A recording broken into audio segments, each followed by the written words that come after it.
बोलिए भागवत स्वरूप भगवान की जय। ओम सहस्त्र शीर्षा पुरुषः सहस्राक्षः सहस्रापात् सभूमिं सर्वतः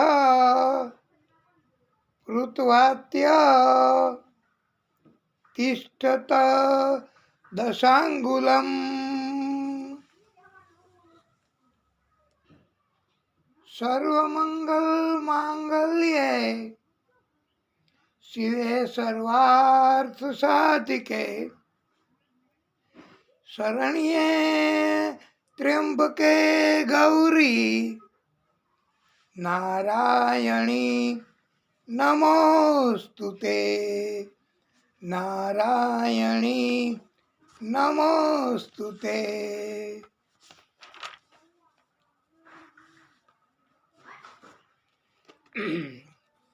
ओम गम गणपतये नमः। श्री सरस्वत्यै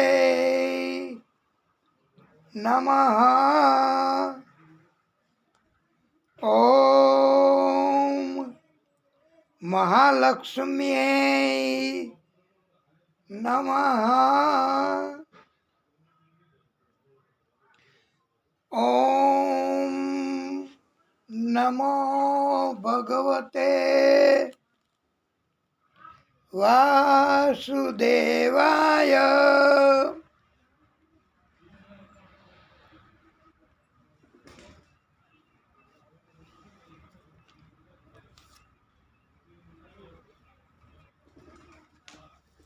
प्रिय भक्तो,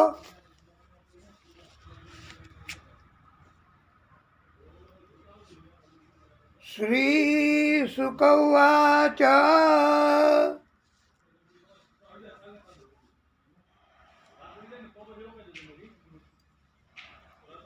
हे परीक्षित,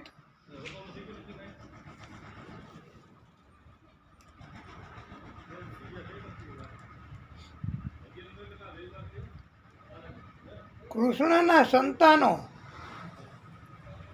સાંબ, પ્રદ્યુમન, ગદ, ચારુ, ભાનુ,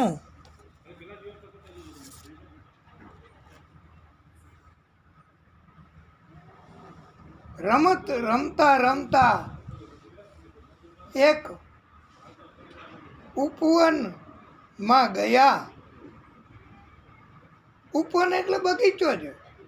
એમાં આ તો જેટલા શુદ્ધ શબ્દનો ઉપયોગ કરીએ એટલી પવિત્ર વાણી ઉત્પન્ન થાય.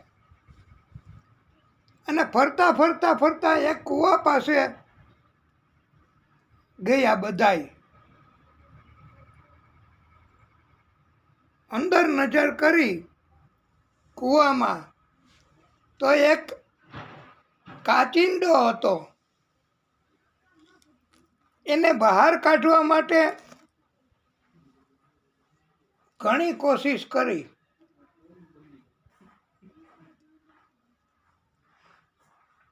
પણ બહાર કાઢી શક્યા નહીં. પછી કૃષ્ણને વાત કરી. કૃષ્ણ તો તરત જ આવ્યા.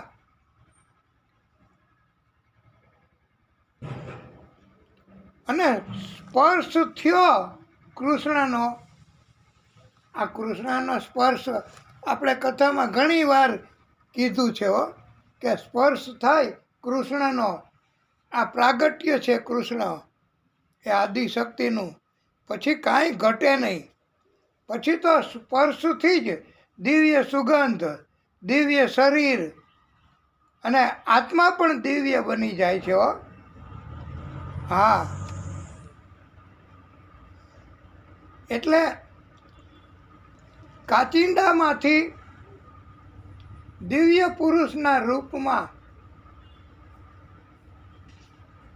પ્રગટ થયો છે ભક્ત. કૃષ્ણ ભગવાનને ખબર જ હતી, છતાંય કૃષ્ણએ કૃપા કરવા માટે પૂછ્યું, આપને આ કાચિંડાની યોની કેમ મળી? તમે વાસ્તવમાં કોણ છો? આમ તો કૃષ્ણને બધી ખબર હોય, પણ પૂછવું અને એને આનંદ થાય ભક્તને. અને કૃષ્ણ એક જાતની લીલા કરે છે બીજા ભક્તોને બધાને આનંદ આપવાની. કૃષ્ણએ કહ્યું, મને તમે વિગતવાર સંભળાવો. લ્યો, આ કૃષ્ણ એણે પણ વિગતવાર કથા આ કાચિંડામાંથી ઉત્પન્ન થયેલા દિવ્ય પુરુષ પાસે સાંભળી. અને કૃષ્ણ બધું જાણે છતાંય ભક્તો પાસેથી કથા સાંભળે છે હો, અને ભક્તોને આનંદ આવે.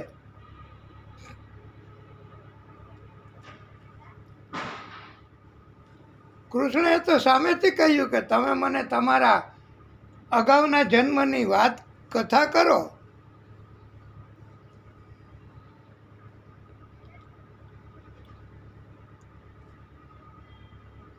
દિવ્ય પુરુષે કહ્યું, હું અગાઉના જન્મમાં રાજા હતો. મારું નામ નરગ રાજા હતું. હું દરરોજ ગાયના દાન કરતો. એકવાર બીજા માલિકની ગાય મારી ગાયની સાથે ભળી ગઈ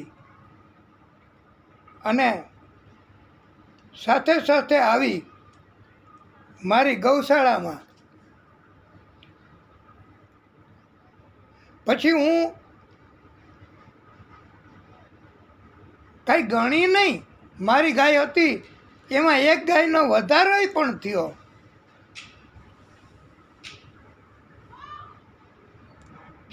દરરોજ હું ગાયના દાન કરતો. ત્યારે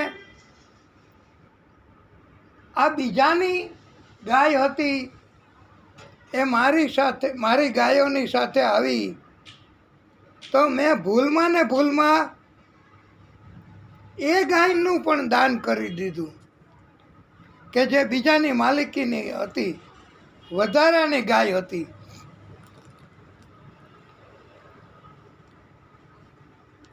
હવે મારી હતી નહીં, મને તો અધિકાર માત્ર મારી ગાયોનો જ દાન કરવાનો.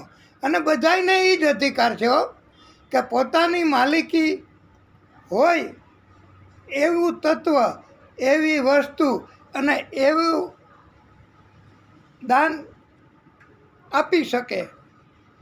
બીજાનું કાંઈ લઈ અને આપી ન શકાય. હવે દાન લેનાર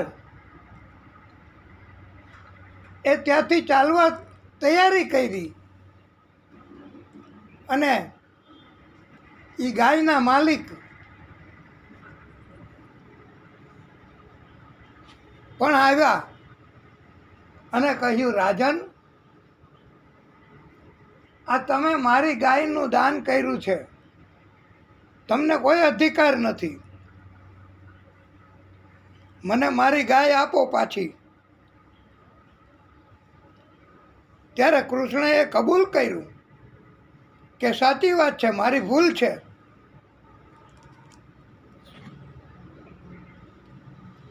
અને તમે કયો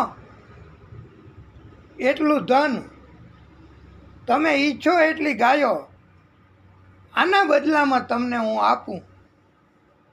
ત્યારે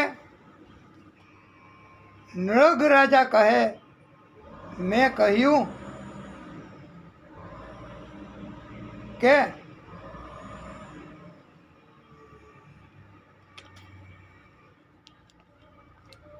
તમે ગમે એટલી ગાયો, ગમે એટલું ધન, ગમે એટલું જોઈએ તે લઈ લ્યો,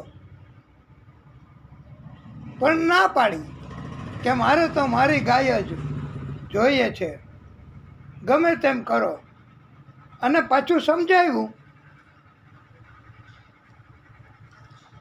નૃગ રાજાને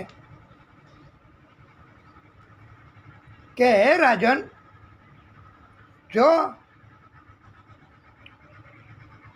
મારી ગાયના બદલામાં બીજું ધન લઉં, બીજી ગાયો લઉં, તો મેં ગાયનો વેપાર કર્યો કહેવાય. માટે મારે તો આ ગાયનો વેપાર કરવો નથી.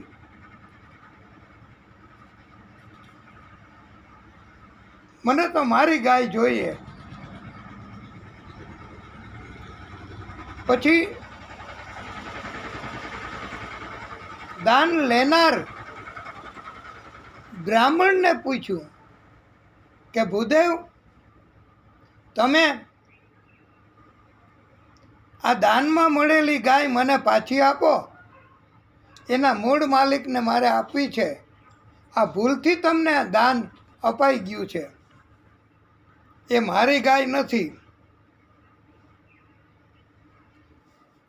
ત્યારે એણે પણ ના પાડી કે દાન મળેલું હોય એ પાછું ન અપાય.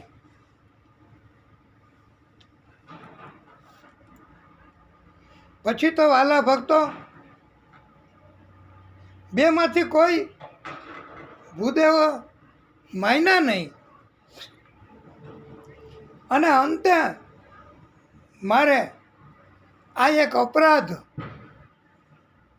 એનું ભોગવવાનું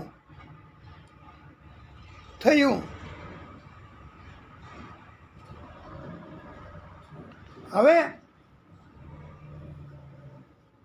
મારું પાપ કર્મ એ ભોગવાઈ ગયું પ્રભુ, અને હવે મને આપનું ધામ મળશે. માટે હે પ્રભુ,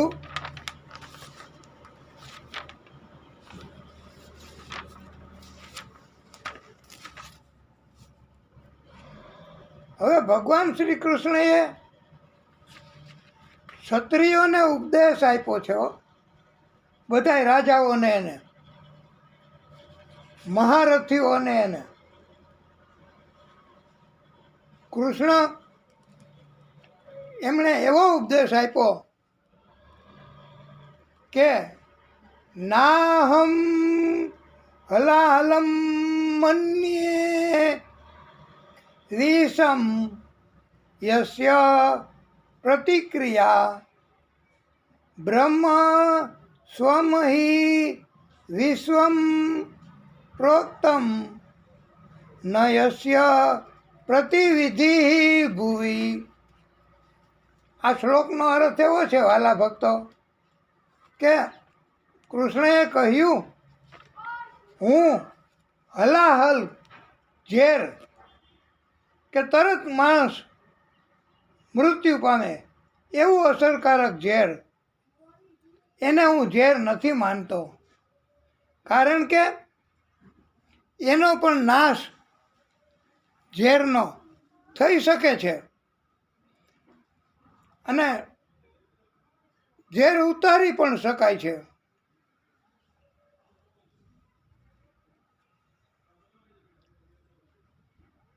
પણ હું બ્રાહ્મણ, એનાથી હું ડરું છું. કારણ કે બ્રાહ્મણનો અપરાધ થઈ જાય તો ક્યારેય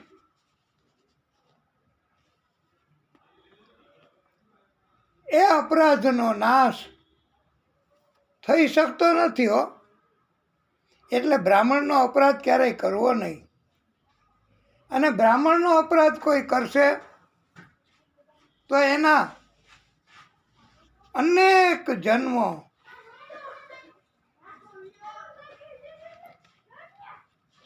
બગડશે.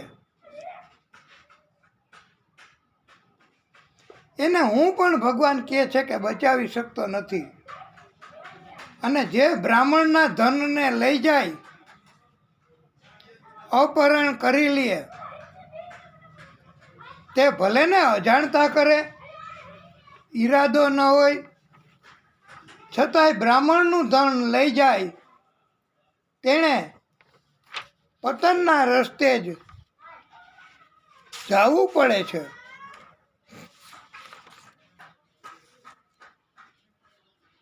શ્રી શુક ઉવાચ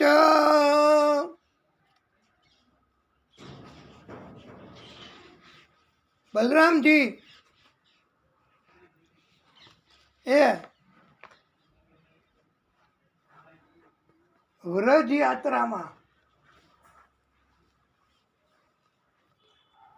આવ્યા છે. વ્રજમાં બધા નંદ યશોદાને મળ્યા, પ્રણામ કર્યા. ચૈત્ર વૈશાખ 2 મહિના વસંત ઋતુ હોય છે. આથી બલરામજી વ્રજમાં રોકાયા.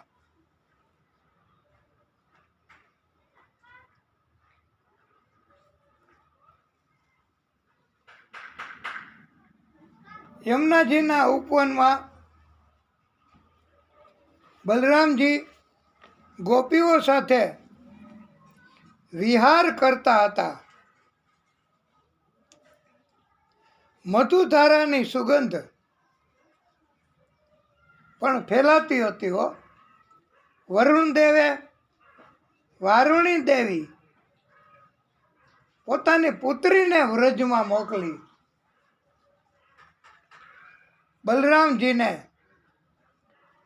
થોડો વધારે આનંદ થાય એટલા માટે, અને એની કૃપા મેળવવા.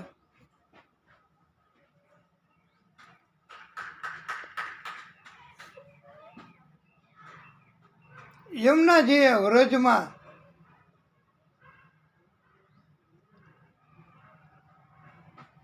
બલરામજીએ બોલાવ્યા પણ આવ્યા નહીં. યમુનાજીનો પ્રવાહ સીધો જ જતો હતો. પછી બલરામજીએ હળમુસળનું સ્મરણ કર્યું અને વચ્ચે જેમ સીધો પ્રવાહ જતો હતો ને, તો એ પ્રવાહને વચ્ચેથી કેનાલ જેવું બનાવ્યું હળથી, અને બધું પાણી આ બાજુ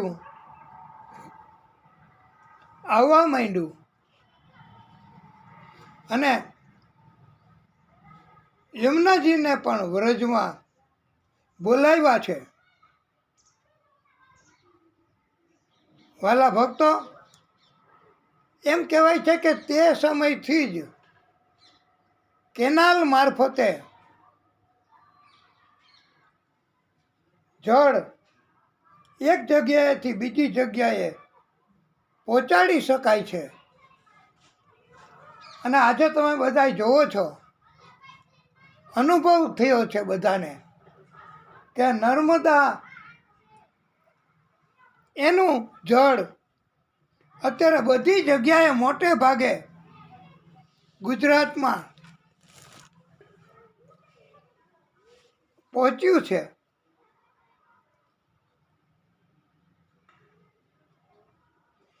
યમુનાજી તો પછી ભયભીત થઈ ગયા, બલરામજીની પ્રાર્થના કરવા લાગ્યા. બલરામજી જલમાં ક્રીડા કરી બહાર નીકળ્યા. ત્યારે લક્ષ્મીજીએ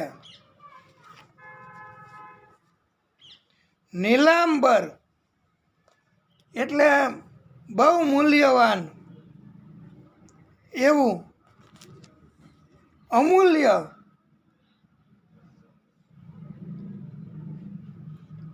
સોનાનો હાર બલરામજીને ભેટ કર્યો છે. બલરામજીએ ગોપ ગોપીઓ બધાને આનંદ કરાવ્યો. અને પછી વાલા ભક્તો વ્રજ યાત્રા એ પૂરી કરી છે. ડુપ્લિકેટ એ ડુપ્લિકેટ જ રહીએ, અસલ ઓરિજિનલ ન બની શકે. ધોતી પૂરતા પહેરવાથી સંત જેવું લાગે, પણ સંત બની શકાય નહીં. મયુરપંખ ધારણ કરવાથી કાગડો એ મોર જેવો લાગે, કળા કરેલી હોય ને દૂરથી કે આ તો મોર છે, કળા કરે છે. પણ એ કાગડો મોર ન બની શકે. મુંડન કરાવવાથી તથા ચોટી રાખવાથી વિદ્વાન જેવું લાગે, પણ પ્રિય ભક્તો વિદ્વાન બની શકાતું નથી.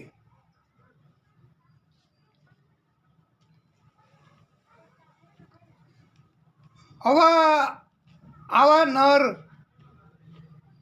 બલરામજીને ગુસ્સે કરવા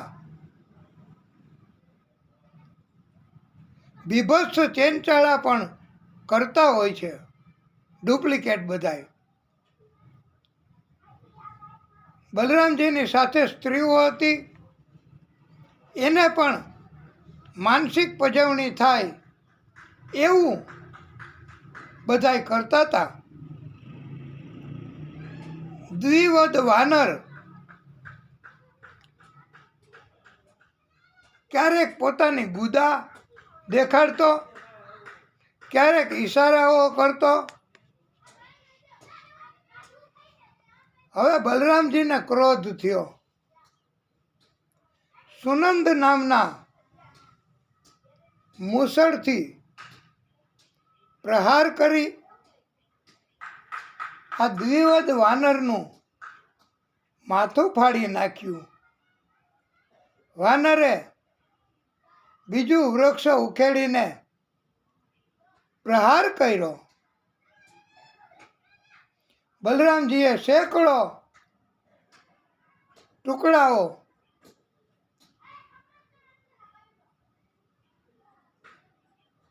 કરી નાખ્યા વૃક્ષના. છેવટે દ્વિવદ આ વાનર બલરામજી તરફ દોડીને આવ્યો. છાતી ઉપર એણે પ્રહાર કર્યો. હવે બલરામજીએ વાનરને હાથથી બળપૂર્વક પ્રહાર કરી અને મારી નાખ્યો.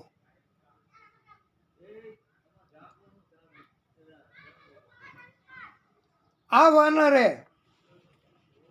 જગતમાં મોટો ઉત્પાત ફેલાવી દીધો હતો. આથી તેના મૃત્યુથી આકાશમાં દેવતાઓ જય જયકાર કરવા લાગ્યા. બલરામજી ઉપર પુષ્પની વૃષ્ટિ કરી.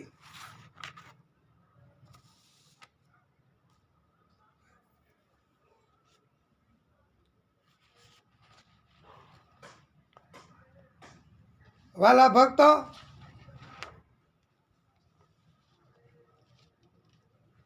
સાંભ હસ્તિનાપુર આવ્યો.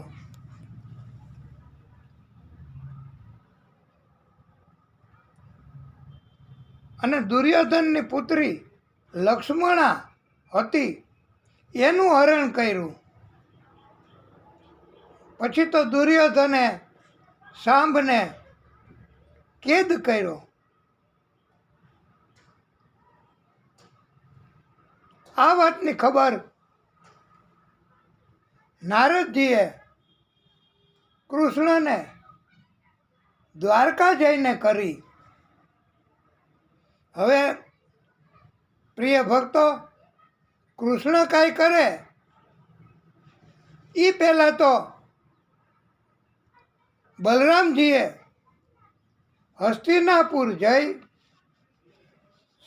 બધાને કહ્યું કે સાંભને છોડી મૂકો.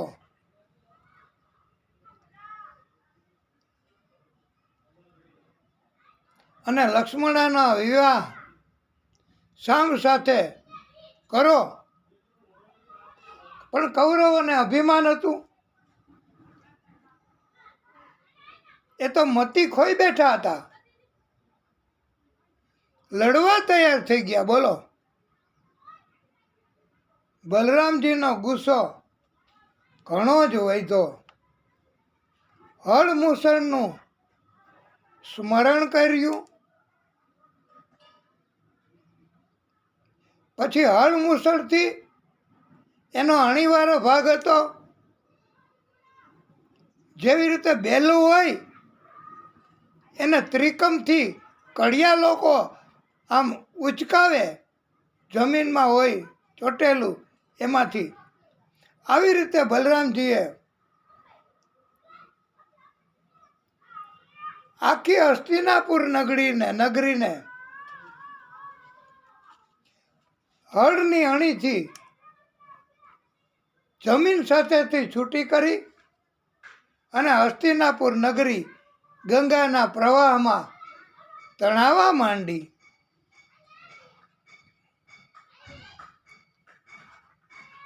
ગંગાના કિનારે આ હસ્તિનાપુર નગરી એ હતી. પણ પછી તો કૌરવોને બધાયને બીક લાગ્યો કે આપણે તણાતા સમુદ્રમાં ડૂબી જશું. આ નગરી આખી તણાવા માંડી છે અને ડૂબી જશે, આપણે પણ ડૂબી જશું અને મૃત્યુ થશે એવો ભય લાગ્યો. આથી કૌરવોએ માફી માગી અને દુર્યોધને પોતાની કન્યા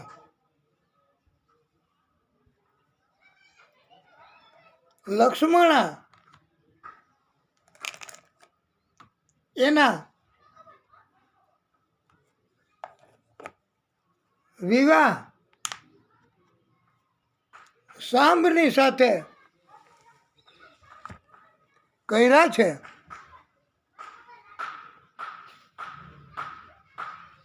ઘણું ધન સંપત્તિ લક્ષ્મણાને આપી છે, ભેટ સોગાદો આપી છે.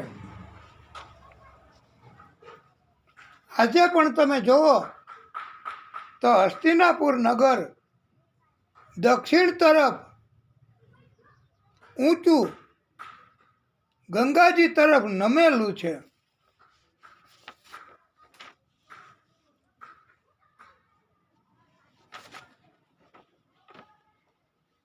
બલરામજીના ક્રોધના કારણથી અને પરાક્રમના કારણથી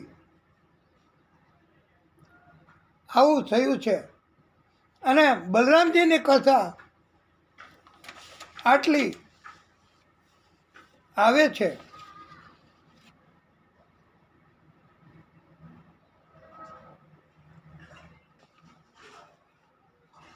હે પરીક્ષિત,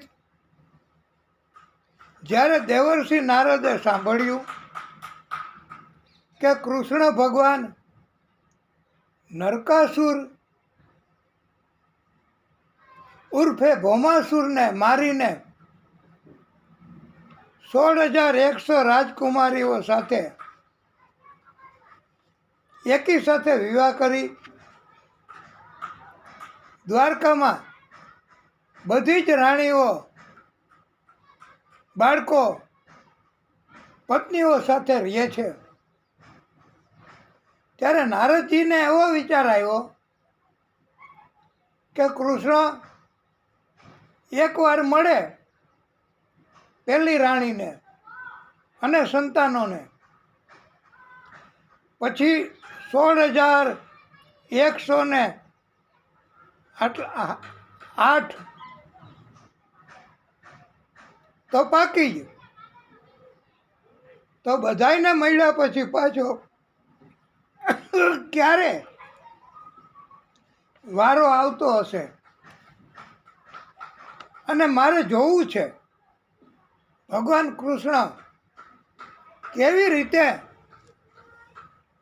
આટલી બધી રાણીઓને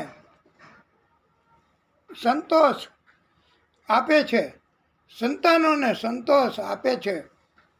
નારદજી એ જોવા માટે ગુપ્ત વેશ ધારણ કરી અને દ્વારકામાં પહોંચ્યા છે. ભગવાનના મહેલોની ભવ્યતા, ફર્નિચરની ભવ્યતા, ઉપવન બધું નારદજીએ જોયું. હવે ભગવાન રૂક્ષ્મણીજીની સાથે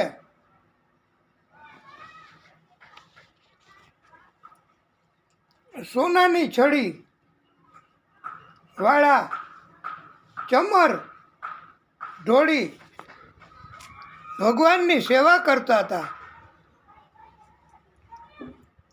તથા હજારો દાસીઓ અલંકૃત કરેલી સેવામાં આપી છે. બીજા મહેલમાં નારદજી ગયા તો ભગવાન બીજી રાણી સાથે ચેસ રમતા હતા. એ વખતે હશે ઝૂકટું રમવાનું તો, અને આપણે નથી રામાયણની કથામાં આવે છે શકુની મામા પાસા ફેંકતા હતા અને ચોપાટ રમતા હતા. એટલે આવી રીતે કૃષ્ણ પણ બધાને આનંદ આપવા માટે લીલાઓ કરે છે.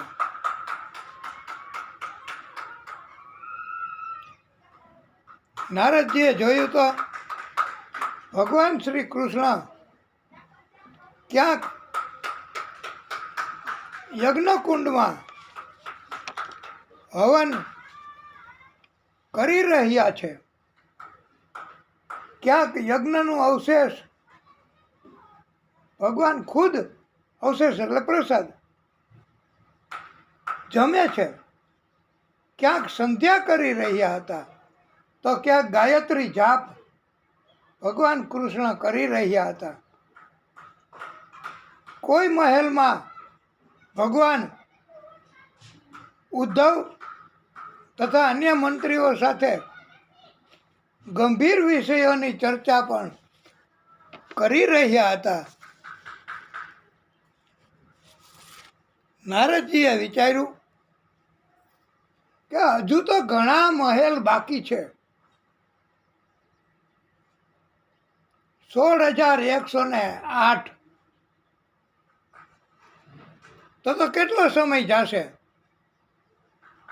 પણ ભગવાન બધી જગ્યાએ છે જ એવું નારદજીએ માન્યું. બધાને આનંદ કરાવે છે એવું નારદજીએ માન્યું અને પછી પ્રગટ થયા. નારાયણ નારાયણ નારાયણ.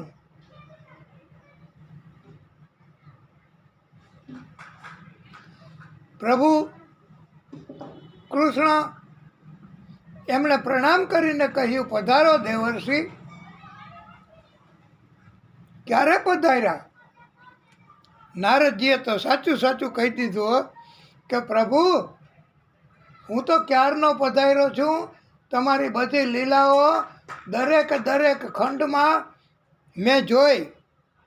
મને આપની લીલા, મને આપનો શંકા હતી કે આપ કેવી રીતે બધી રાણીઓનો, સંતાનોનો નિભાવ કરતા હશો. બધાને કેવી રીતે આનંદ આપતા હશો, એટલે મેં ખાતરી કરવા હું તો ક્યારનો પધાર્યો છું પ્રભુ. પછી મને ખાતરી થઈ ગઈ કે આપ અનેક રૂપ ધરીને બધી રાણીઓ અને સંતાનો સાથે આનંદ કરો છો.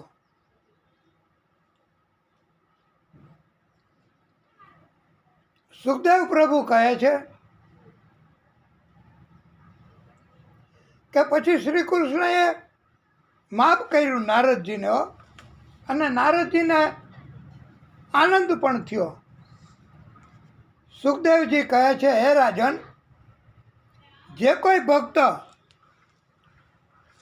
ભગવાન કૃષ્ણની દિનચર્યાની કથા કહેશે, સાંભળશે, એને ભગવાન શ્રી કૃષ્ણની પરમ ભક્તિ પ્રાપ્ત થાય છે. વાલા ભક્તો, એટલે તમે સાંભળી, અમે આ કથા કહી, તો વાલા ભક્તો, આપણને બધાયને કૃષ્ણની પરમ ભક્તિ એ પ્રાપ્ત થશે, એમાં કોઈ શંકા નથી. વાલા ભક્તો, શ્રી કૃષ્ણ સભામાં કાર્ય કરતા હતા તે વખતે જરાસંઘે કેદ કરેલા રાજાઓની ફરિયાદો યાદવોએ શ્રી કૃષ્ણને કરી, અને જુલમ વધતો ગયો હોય એવું લાગ્યું. સાથે સાથે ભગવાન ઇન્દ્રપ્રસ્થ પધાર્યા. મોટા ભાઈએ પૂછ્યું, કૃષ્ણ? મોટા ભાઈ એટલે ધર્મરાજા યુધિષ્ઠિર. એણે કૃષ્ણને કહ્યું કે રાજસૂય યજ્ઞ કરીએ તો કેમ? ત્યારે કૃષ્ણએ સંમતિ આપી કે બહુ સારું, રાજસૂય યજ્ઞ કરો. ઘણા રાજાઓનો વધ પણ થઈ શકશે, જરાસંઘનો પણ વધ થઈ શકશે. જરાસંઘને જીતવા માટે ઉદ્ધવજીએ યોજના બતાવી, તે પ્રમાણે ભગવાને કાર્ય કર્યું છે. ભીમ, શ્રી કૃષ્ણ, અર્જુન,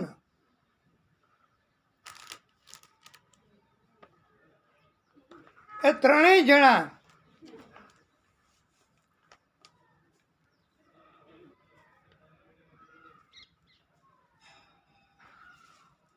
બ્રાહ્મણનો વેશ ધારણ કરીને જરાસંઘની રાજધાની મગધ દેશમાં ગયા છે.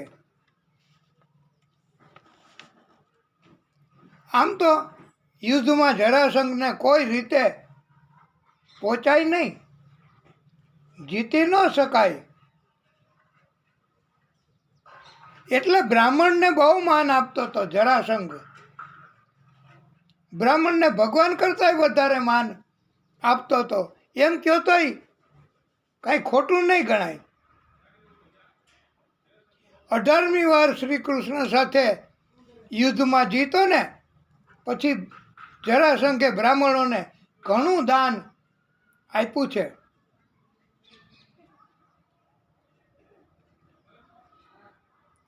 આથી બ્રાહ્મણોનો વેશ ધારણ કરી ત્રણેય જણા ભીમ, કૃષ્ણ અને અર્જુન એ જરાસંઘની રાજધાની મગધ દેશમાં ગયા છે.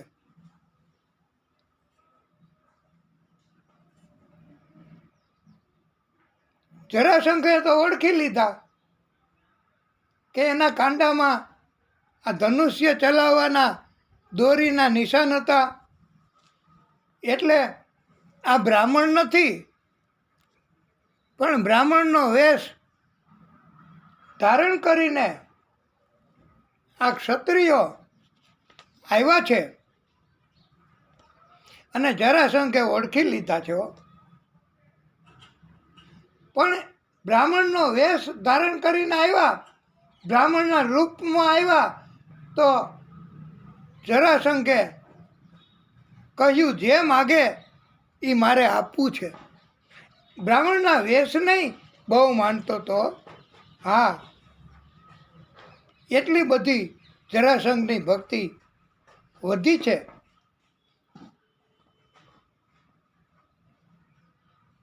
બ્રાહ્મણનો વેશ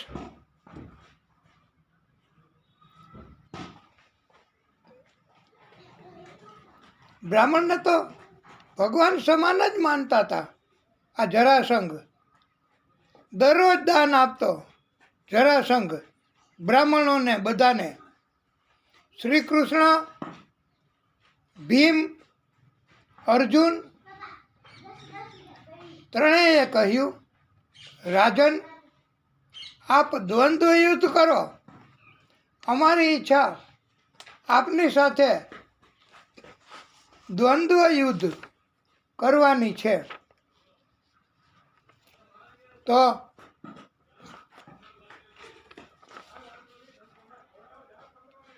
જરાસંઘે કહ્યું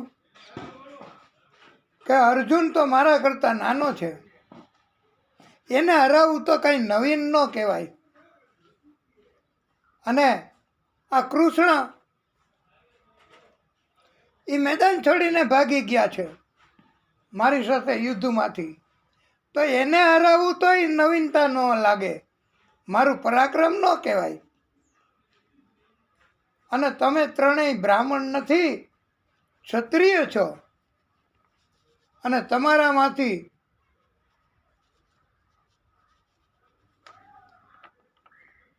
ભીમ, એની સાથે હું યુદ્ધ કરીશ. આ રીતે ભીમ પણ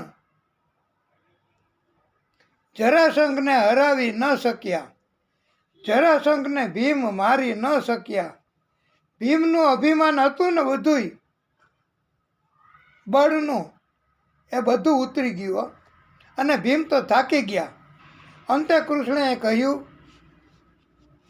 હવે તમે જો યુદ્ધ કરો કાલે, તો મારી સામે જોઈ અને હું જેમ ઈશારો કરું એમ તમે કરજો. પછી તો ભીમે આ 27 દિવસ હાલ્યું હોય યુદ્ધ, ભીમ અને જરાસંઘનું.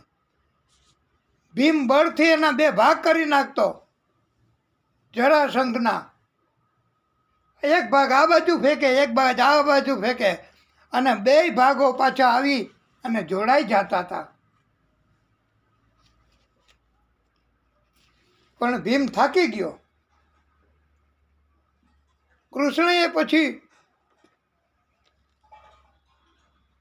ભીમને 28મા દિવસે સલાહ આપી. એક તણખલા જેવું, દાંતણની ચીર જેવું એ હતું, એના બે ભાગ કર્યા. અને અવળી દિશામાં એક ભાગ છે એ આ જમણા હાથનો ભાગ એ ડાબી બાજુ, અને ડાબા હાથનો ભાગ એ જમણી બાજુ, એમ અવળી દિશામાં આ ફેંક્યા. એટલે ભીમ સમજી ગયા. અને ભીમે આ વખતે, પ્રિય ભક્તો,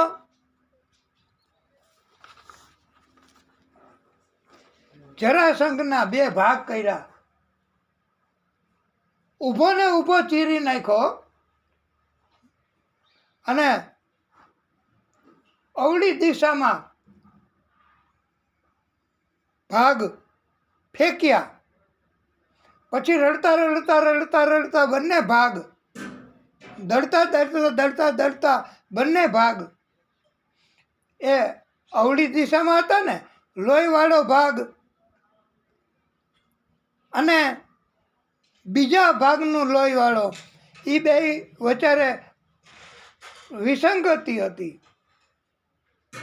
લોહીવાળા ભાગ સાથે લોહીવાળો ભાગ જો આવે તો જોડાઈ જતું, પણ અવળો ભાગ અવળી દિશામાં ફેંક્યો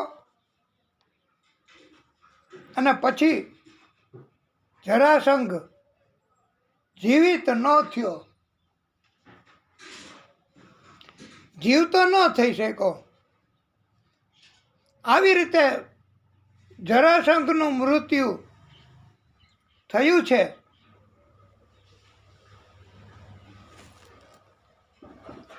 જરાસંઘનો વધ કરાવી અને મગધનું રાજ્ય, જરાસંઘનો પુત્ર હતો સહદેવ.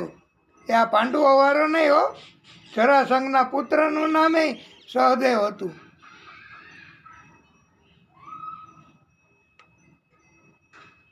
મગધનું રાજ્ય જરાસંઘને મારી અને આ સહદેવને સોંપી દીધું.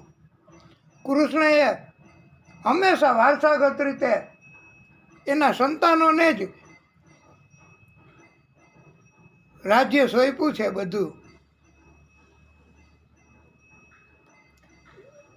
અને જરાસંઘની કથા જો આપને સાંભળવી હોય તો આપણે કહી દઈએ, અને નહીતર પછી જરાસંઘની ઉત્પત્તિની કથા એની કાંઈ બહુ જરૂર નહીં પડે કે સાંભળવી. હાજી હાજી, જરાસંઘના પિતાને 2 રાણીઓ હતી, કોઈ સંતાન ન હતા હો. એટલે યજ્ઞ કર્યો.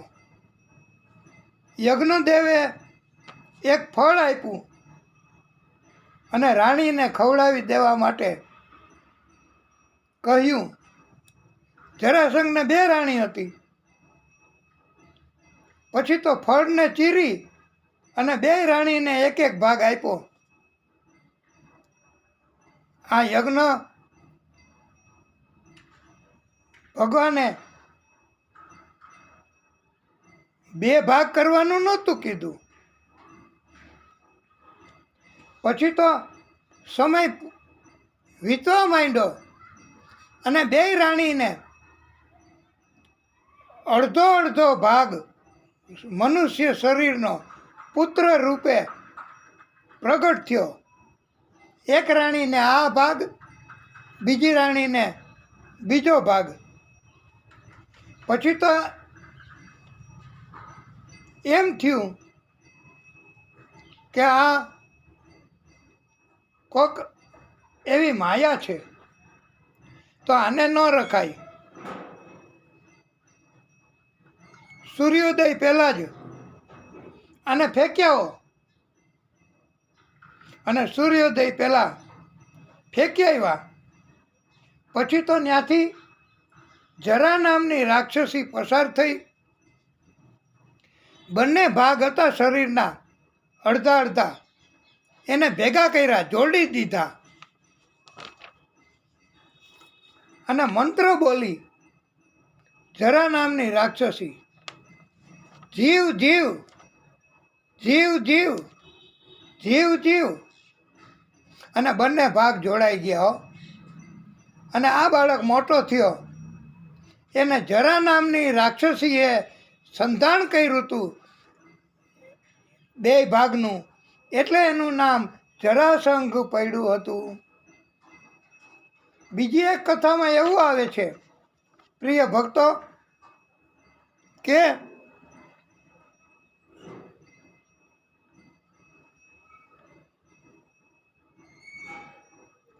કૃષ્ણએ 2 ભાગ જુદી જુદી દિશામાં ફેંકવાનું સૂચન કર્યું અને પછી વચમાં હથેળી, એક હાથની હથેળીમાં બીજી મુઠ્ઠી વાળી અને દેખાડ્યું. એ મહાદેવજીનું લિંગ બનાવવાનું સૂચન કર્યું છે.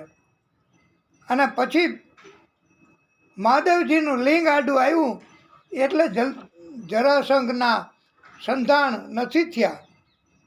આ જરાસંઘની મૃત્યુની કથા પણ પરીક્ષિતને સંભળાવી છે હો.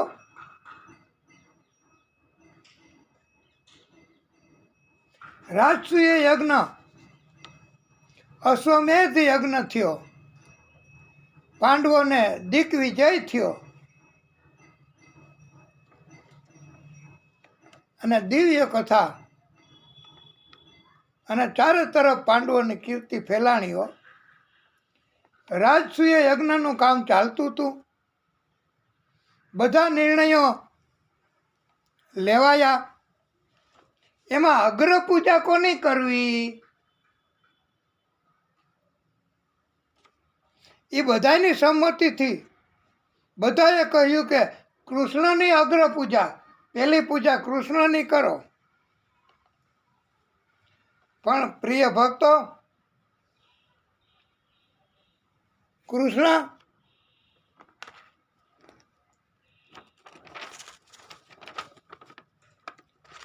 એની અગ્ર પૂજા કરવામાં શિશુપાળ એણે વિરોધ કર્યો. શિશુપાળે ભરી સભામાં ઊભા થઈને કૃષ્ણને ઘણી ગાળો દીધી હો. કૃષ્ણ કાંઈ બોલ્યા જ નહીં, જરાય ગુસ્સે ન થયા, પ્રતિકાર પણ ન કર્યો. કૃષ્ણ સમજતા હતા કે એ ગાળો કાઢે છે તો મારે ગાળો કાઢવાનો જ હક મળે, મારા સ્વ બચાવમાં બીજો કાંઈ હક ન મળે. એ મને ગાળો કાઢે તો હું એનું મૃત્યુ ન કરી શકું. સ્વ બચાવનો હક એ કાનૂનમાં પણ એમ કહેવામાં આવ્યું છે કે જેવો ભય લાગે એવો સ્વ બચાવનો હક મળે છે. પછી તો શિશુપાળ એ તલવાર લઈને મારવા દોડ્યો અને કૃષ્ણને હવે તીક્ષ્ણ હથિયારથી આ શિશુપાળનો વધ કરવાનો, સ્વ બચાવનો હક મૃત્યુ સુધી પ્રસરે એવો મળ્યો છે હો. એટલે હવે કારણ કે તલવાર તીક્ષ્ણ ધાર અને તલવાર લઈને મારવા આવે તો મૃત્યુનો ભય લાગે, એટલે આ તીક્ષ્ણ હથિયાર કહેવાય છે.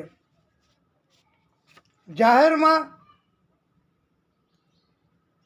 આ તલવાર લઈને મારવા આવ્યો એટલે તીક્ષ્ણ હથિયારથી વધ કરવાનો કૃષ્ણને સ્વ બચાવનો હક મળ્યો છે. અને સુદર્શન ચક્ર એમણે સ્મરણ કરી અને શિશુપાળનો વધ કૃષ્ણએ ભરી સભામાં કર્યો છે. માથું કાપી નાખ્યું.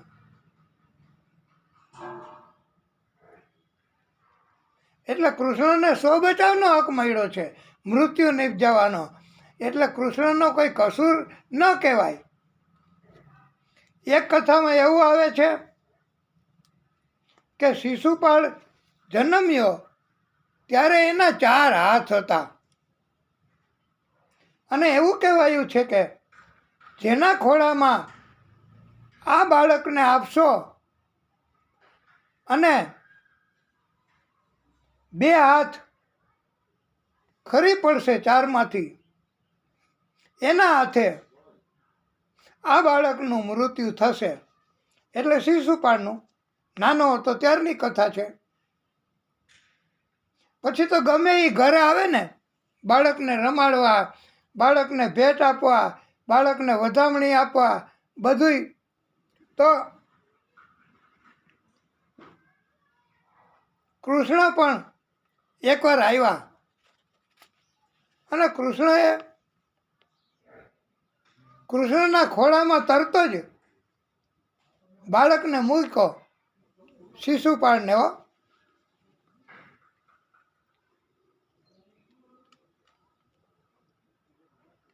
ત્યારે શિશુપાળના બે હાથ ખરી ગયા. હવે ખાતરી થઈ ગઈ શિશુપાળના માતા પિતાને બધાને કે આ કૃષ્ણના હાથે જ શિશુપાળનું મૃત્યુ થવાનું છે. એના બે હાથ ખરી ગયા ને એટલે પછી વરદાન માંગ્યું કે તમે મારા બાળકને મારશો નહીં.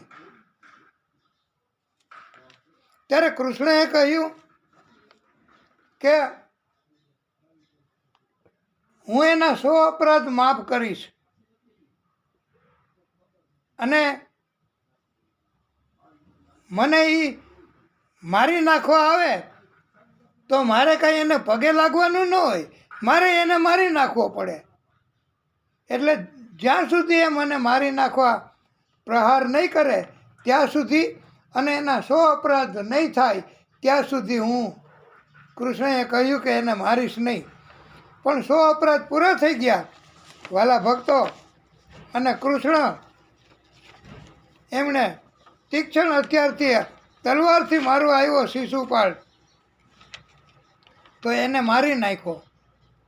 સો બચાવનો હક મળ્યો છે વાલા ભક્તો. પછી તો શિશુપાળનો ભાઈ દંતવક્ર પણ તીક્ષ્ણ હથિયાર લઈને કૃષ્ણને મારવા દોડ્યો છે. કૃષ્ણએ શિશુપાળની જેમ આ દંતવક્રનો પણ ઉદ્ધાર કરી નાખ્યો છે. વાલા ભક્તો, આ બંને ભગવાનના પાર્ષદો હતા હો, જય અને વિજય. એ બેયને મારવા માટે જ કૃષ્ણએ પ્રાગટ્ય કર્યું હતું. અને બંને જણા બદલો લેવાની ભાવનાથી જ હુમલો કરવા આવ્યા હતા, યુદ્ધ કરવા આવ્યા હતા. તો એવો ઉપદેશ આપ્યો છે કે બદલો લેવાની ભાવનાથી ક્યારેય યુદ્ધ કરવું નહીં. બદલો લેવાની ભાવનાથી યુદ્ધ કરવાથી પોતાનું જ મૃત્યુ થાય છે. ગમે એવું વરદાન હોય છતાંય. અને પછી સાલ્વ એ પણ જે પેલા રૂક્ષ્મણી વિવાહ થવાના હતા ને ત્યારે આવડા સાલ્વ એ જાનમાં આવ્યો હતો શિશુપાળની ભેગો. એનો ખાસ મિત્ર હતો. બધાય રાજાઓની સમક્ષ સાલ્વએ પ્રતિજ્ઞા કરી હતી કે યાદવ વંશના બધાને પૃથ્વી ઉપરથી નષ્ટ કરી નાખીશ. મહાદેવજીનું સાલ્વએ તપ કર્યું 1 વર્ષ સુધી. મહાદેવજી પ્રસન્ન થયા. વર્ષને અંતે મહાદેવજીએ સાલ્વને વરદાન માગવા કહ્યું. ત્યારે એવું વરદાન માગ્યું કે કોઈ શક્તિએ કોઈ રાક્ષસો તોડી ન શકે એવું વિમાન તમને આપીશ. અને મયદાનવે પણ લોઢાનું સોંભ નામનું વિમાન આપ્યું છે. અને સાલ્વને આવા 2 દિવ્ય વિમાનો મળ્યા છે. પછી સાલ્વને કોણ જીતી શકે? ઘડીક વિમાન દેખાય તો ઘડીક અદૃશ્ય થઈ જાય, ન જીતી શકે. હવે દ્વારકા ઉપર ચઢાઈ કરી સાલ્વએ અને આખી પ્રજાને પીડિત કરી દીધી. પ્રદ્યુમનજીએ સાલ્વની માયાને નષ્ટ કરી દીધી તથા સાલ્વના સેનાપતિ દ્યુમાનને ઘાયલ કરી દીધો. અને પ્રદ્યુમનજીએ સાલ્વને પણ 100 બાણ માર્યા છે. સાલ્વનું વિમાન એ અદૃશ્ય પણ થઈ શકતું. સાલ્વનો મંત્રી દ્યુમાન ગજવેલની ગદાથી સાલ્વ પર પ્રહાર કરવા લાગ્યો, એને મારી નાખ્યો, રાડો પાડવા લાગ્યો. પ્રદ્યુમનનું યુદ્ધ સતત 28 દિવસ, અરે પ્રદ્યુમનનું યુદ્ધ સતત 27 દિવસ હો. આ તો જરાસંઘને 28 દિવસ થયા હતા મારવા માટે ભીમને, પણ આ 27 દિવસ. અને કૃષ્ણ યુધિષ્ઠિરના બોલાવવાથી પછી ઇન્દ્રપ્રસ્થ ગયા છે. શ્રી કૃષ્ણએ જાણ્યું સાલ્વ પ્રદ્યુમનને મારી નાખશે, એટલે શ્રી કૃષ્ણએ સાલ્વને તથા વિમાનને તીર માર્યા. એક કથામાં એવું કહ્યું છે કે સાલ્વને સુદર્શન ચક્રથી મસ્તક છેદીને મારી નાખ્યો છે. એક કથામાં એવું કહ્યું છે કે કૈમુદકી ગદાથી પ્રહાર કરીને મારી નાખ્યો છે. દંતવક્રનો ભાઈ વિદુરથ, એને પણ કૃષ્ણએ મારી નાખ્યો છે. વાલા ભક્તો, બદલો લેવા માટે ક્યારેય યુદ્ધ કરવું નહીં.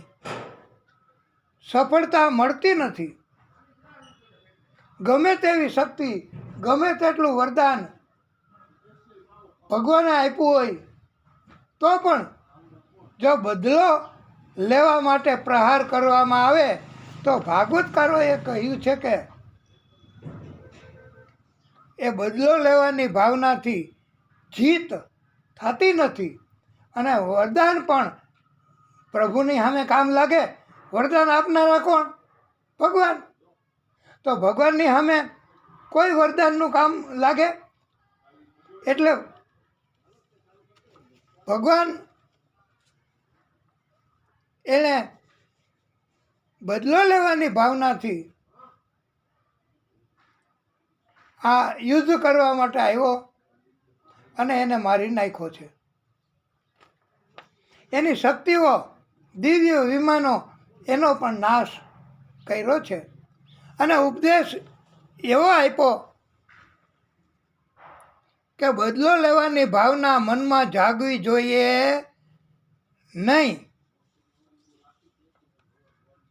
કોઈ કાર્ય કરવાથી, અને જો બદલો લેવો હોય, દુશ્મની સંતોષવા માટે લડવું હોય, યુદ્ધ કરવું હોય તો ક્યારેય સફળતા મળતી નથી. આવો ઉપદેશ આપ્યો છે.